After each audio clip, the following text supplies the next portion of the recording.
Hello there. A few wintry scenes captured by our weather watchers on Friday across parts of Scotland, such as here in Perth and Kinross. But the severe frost will become a lot more widespread as we go into the start of next week, with the potential for some disruptive snow. It's still very uncertain, so my advice would be to keep an eye on the forecast. It will certainly be cold.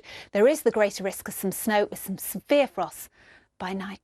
We look to the southwest to see this weather front just moving its way further northwards. There is the possibility that as it bumps into the colder air, we could possibly see some snow across the south of England on Wednesday, but it's still very uncertain. So my advice would be to keep an eye on the forecast. It will certainly be cold. There is the greater risk of some snow with some severe frost by night.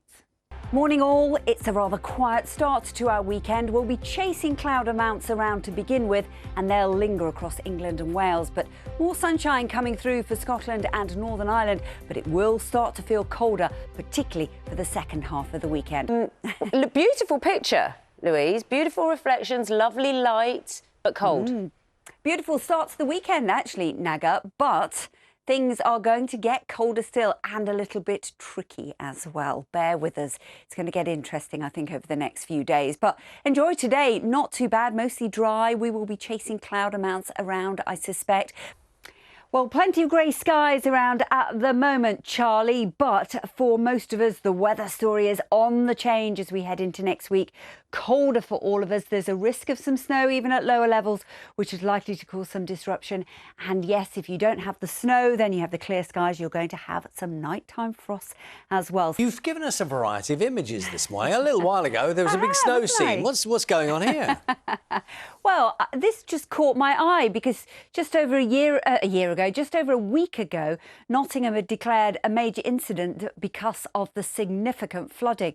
And just look at it now. Absolutely glorious. Yes, there's still some flooding in that area, but not a cloud in the sky. Cold, but lovely. But it can happen in any studio, any time. Yeah. You know who's always really well prepared? Our weather presenters. Our weather presenters always well prepared. Louise, you know this when you've been out on an outside broadcast or even in the studio and there are distractions. You guys are laser focused. I'm just looking around to see if there's wasp spray or a fly swatter, but there isn't. No, we haven't had that. I've had a mouse in the studio watching me once. Yes. In the corner there, and you're just waiting for it to dash across the... Anyway.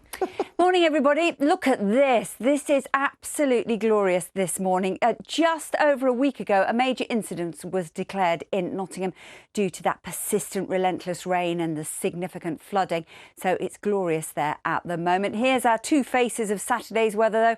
Glencoe and Highland of Scotland. I suspect that's going to have a little bit more snow on over the next few days. This frontal system that's pushing its way steadily south is gradually opening the doors to this colder Arctic air that will slowly arrive through the weekend. But generally, as we head through next week, this is the story. Colder, risk of snow in the north, but some severe nighttime frost. How long is this going to last for? Well, I can just show you this. Look, as we head back towards the following weekend, noticeably milder, but unfortunately wetter. Back to you two.